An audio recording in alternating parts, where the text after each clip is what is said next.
4th of July. You may well be able to hear the boom, boom, boom, boom, booms outside. I'm sure my dog is. She's freaking out at my feet as we speak, so hopefully she'll remain quiet. Unfortunately, I had one of those things today that every nailista hates. I know, don't look, it's so ugly. It's a good one. It's way down in there. Oh, there was blood, there was curse words, there were colorful metaphors flying all over, and people just ran from me and hid. But luckily I know how to fix it. After 30 years, I've tried just about every method known to man, and I've discovered that I like a glue-on tip. Not this kind of a thing, no. I don't wear my nails that way. I don't like my nails that way, but that's me. You do, have at it. I like a straighter tip. I get these at Sally's. It's a much straighter, flatter tip, as you can see. And I'll just glue that on like so, and then I fill it in after I go over it with a dehydrator. If you don't do this, they're gonna lift and you're gonna curse me out, so use this, it's a dehydrator. Then there's a primer, and there's a few tricks to use in this as well. And then there's IBD builder gel. And that's what we're going to use to build in that area between where we glued on that tip and our natural nail. Okay? These are going to last. I mean, I don't want to mess with it. So that's what we're going to do today.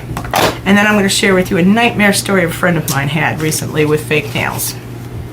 It's a good one. Okay. The first thing I did, as you can see, is I cut this down a little bit because I'm not going to use that much length. So now I'm just going to glue that on, and I'll be right back. Okay, what I do is I put some glue in here and give it just a minute to get tacky. While that's doing that, I'll put just a little bit of glue on the thumb and try not to scream as it gets down in there into the raw spots. I'm not going to scream. I'm not. Did I tell you I used to sing opera? It comes in very handy. So I'm just going to hold this there, or try to hold it there, for a few minutes. And while that dries, I'll make you wait. Now, if you've never used this kind of a acrylic tip before, one thing you need to know is acetone does melt it. So, which is great if you want to take it off later on. Hey, just put a little acetone on it, let it soak a little bit, and it'll come right off. But what I want to do is I want to wipe away down here and get all the dust and things I can. And I want to make that just that little bit softer with the acetone.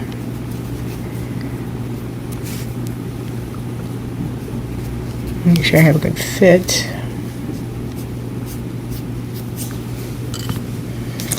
And as you might be able to see right there, it's a little too wide. So I'm going to sand that right there. I'm going to use something a little more aggressive because it's an odd angle for me. There we go. Just so it's not digging into my nail edge here. A little more natural sized and shaped for me. There we go. Alright, now dust it again.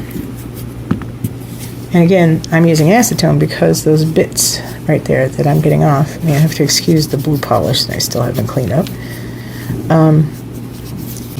It's going to melt those away because after all, they are pieces of this.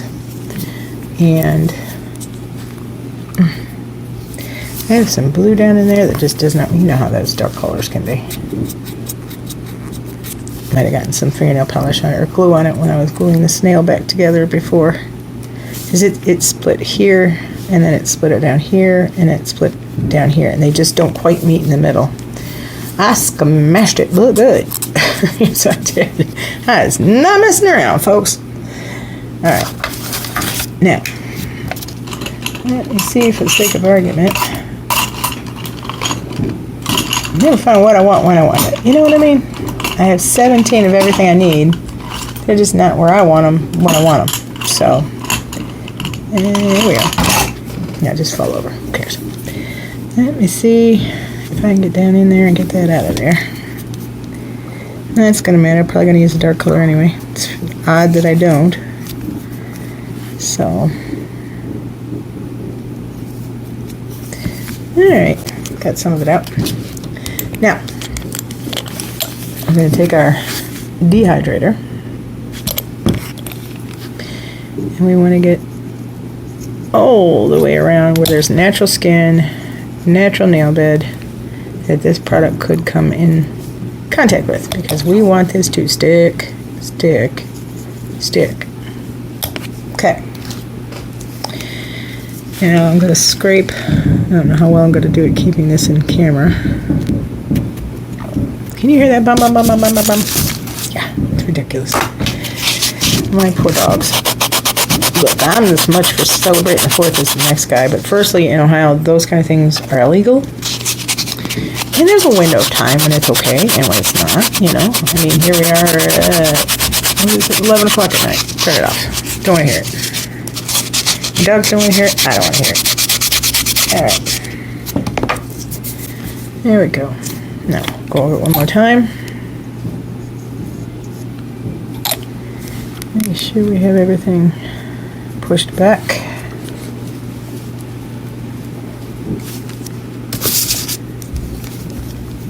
The hubby's home.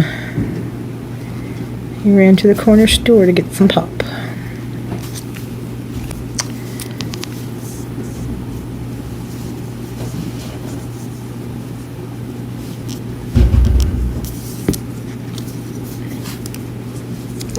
I have a bad habit when my husband or my son or anybody else is sick. It's like, well, let me do it. Let me do it. Let me do it. You just sit here. Let me do it. And that's not good for them either. So he said he wanted to go to the store. I said, go to the store. But I sat here worried the whole time. So I'm glad he's home and okay. Kid, I'm such a mother hen. All right.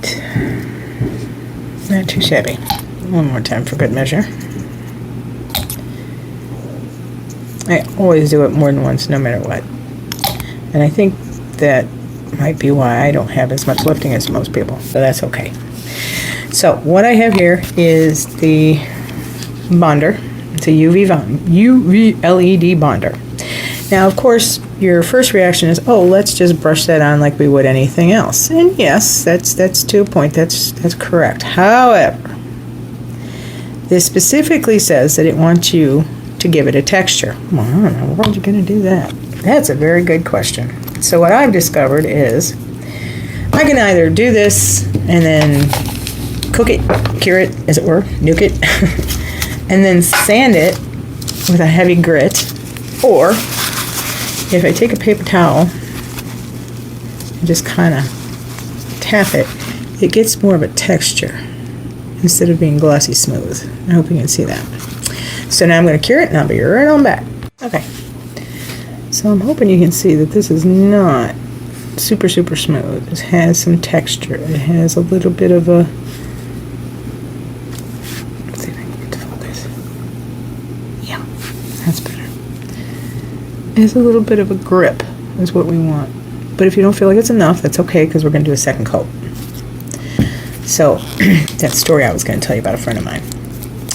She and her husband are in their late 20s, early 30s. And he'd gotten a new great job this year. And the boss, the big boss, invited them over for dinner. She was so nervous. And she's not a nailista. But occasionally she'll put on some of those glue-on fingernails. You know, you buy them, they're already polished and decorated. You just glue them on. Well, she's had good luck with them going to the beach and whatever. And, you know, she just thought, well, I'll just wear those. So they go over to this house, and it's in a very nice end of town, and it's a huge house. And they walk in, and of course the wife greets them, and they meet the children, and here comes the boss down the hall, and he's got a drink in his hand for everybody, and oh, he's just, you know, Mr. Suave, Mr. Debonair, you know. And she reaches out to shake his hand. And when he pulls back, he kind of flicks his hand around and shakes it off, like, what is that? And she sees it flying through the air, and she looks down, and sure enough, it's one of her glue-on nails. It's gone.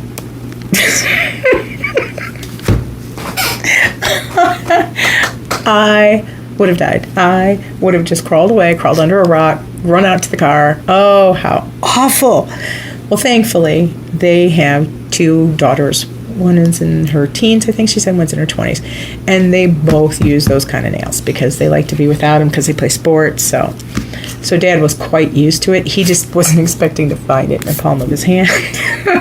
So it became the laugh. It broke the tension. It was perfect for everybody else, but she was mortified all night. I think I would have been too. So next time you want to do something like that, maybe do something a little more permanent, especially if you're going to meet somebody important. Wow, how awful. Okay. I've cured him twice, and I'm going to wipe him off with some alcohol. Because like all gel products, well, not all, but some do have, most do have a sticky layer. And I want to make sure that these are good and clean, good and dried. They don't have a sticky layer. So I use 91% alcohol just because I like to make sure things are good and clean. And you can use 71. You can use any kind of rubbing alcohol, actually. It's fine. But you'll notice that it has a bit of a, once it dries, dull appearance, which is what we want. All right, now we are on to our UV builder gel. And let me get this off and I'll be right back. Okay, for those of you who've never seen one,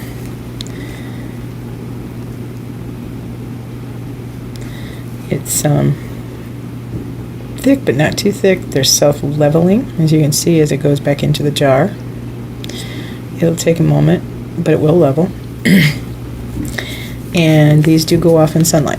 So when you're done working with it, make sure you set your cap back on, because when your UV or LED light comes on, you could easily cook your whole jar. That would kind of suck. Alright, we're going to start with a little bit.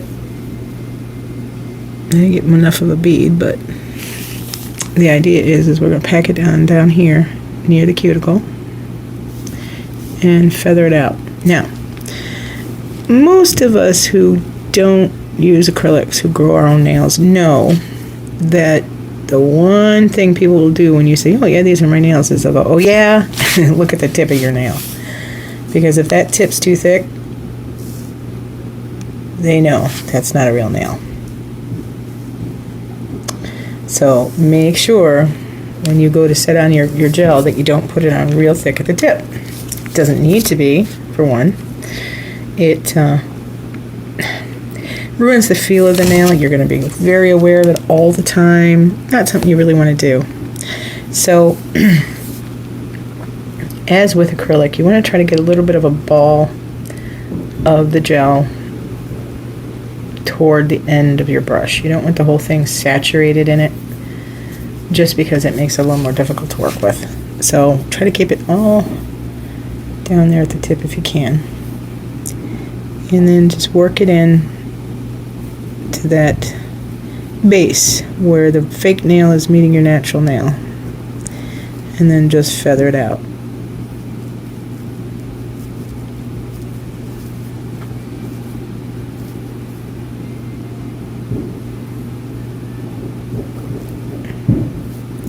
Now, yes, you can sand this, file it, so to speak. Anytime I don't say my name, I guess when I'm even talking acrylic, I always say sand because it's not a real nail. But if I'm talking real nail, it's file. I don't know. I'm picky that way, I guess. Just a term I've gotten used to using because I do other crafts that require sandpaper. So if it's not real nails, I guess I tend to think of it as sanding, not filing. Don't ask. Yeah, old people, we get set in our ways. Alright, so I'm going to let that level out a little bit. Make sure I don't have anything on my skin, which I do down there, so I'm going to have to clean that up before I put it in the UV light.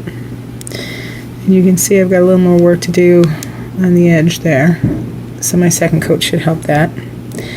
Alright, let me let this level, and I'll scrape off anything on my skin, and then I'll cook it, and I'll be back.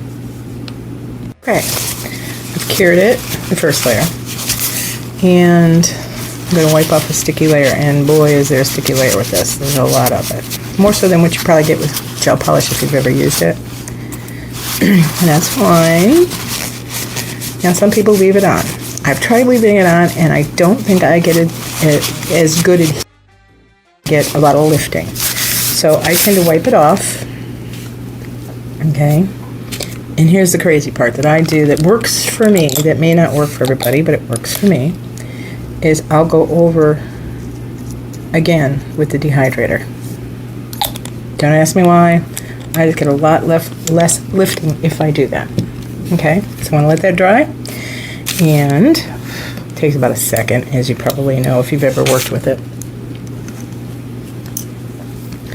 Now I'm going to go in with a second coat. Okay. And yeah, you get almost like hot glue. If you ever work with hot glue, you get like hot glue spider webs from this stuff sometimes. It's very important you don't get it on your skin, but if you do, you can wipe it off before curing it, because if you don't, it's going to burn. It just does. Okay, and like I said, try to keep it thin at the tips. You don't want to give yourself away that you're wearing a gel or acrylic or what have you nail, because you've got this really thick buildup at the tip. And we're starting to get a nice flat profile.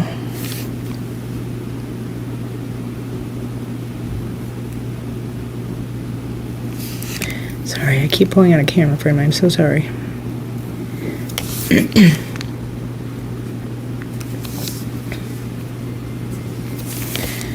you want to try to build it down in here where the nail bed is. And just smooth it out, going over this glue on acrylic tip. And then I kind of brush it hard to get rid of anything build up at the edge. I still go over the free edge because these are really soft. You wouldn't think so, but you can wear them down really quickly, and I don't want to do that. I, again, don't want to mess with it. Oop. I don't know if you can see that hair coming out of that brush. Don't want that either. Alright, so let it level a little bit, and while it is, I always tuck my brush in a paper towel so that the light doesn't hit it. I make sure to put my lid on, like so. And then whatever you're comfortable with, whether it be an orange stick or a cuticle pusher, whatever works for you, just go in here and make sure you have nothing on your skin. I don't know if you can still hear those 4th of July fireworks, but you know what? It's well after 11 o'clock at night. Stop! You're killing my poor dog. You just are. And poor dog, she was shot at. She's a rescue. She's a pure Australian Shepherd, and she's what's called a double lethal white, which means she has a lot of health problems. She had 2 merle parents that have those little spots of color, and so her pupils aren't formed right. They look more like star points. She doesn't have much, well, she doesn't have bad hearing for one. Most are born deaf, most are born blind. She has one eye she sees out of well, she has one maybe she can see some shadows, and she does have okay hearing for what she is. But whomever got her fixed, got her a chip, and then they took her out by the Toledo airport, dropped her off, and left her there. And she survived out there on her own for a winter, eating tree bark and probably stealing dog food from homes and whatnot. And some, let's see, 4-letter word, moron, there you go, thought she was a sheep, apparently, he claimed, and he shot at her. And luckily he only caught her in the tear duct, but of course that did not help her vision issues. And because of that, now she's terrified of loud noise. So let me cure this now that it's leveled out, and I'll be back. Okay, here we are cured. Sticky layer off. I'd say she's about ready for some fingernail polish. So, okay, I'll get some extra polish off of here, do a little more work, and start painting the nails. But that'll be another video for another day. I hope you all had a wonderful 4th. And as I always say, be well and stay positive.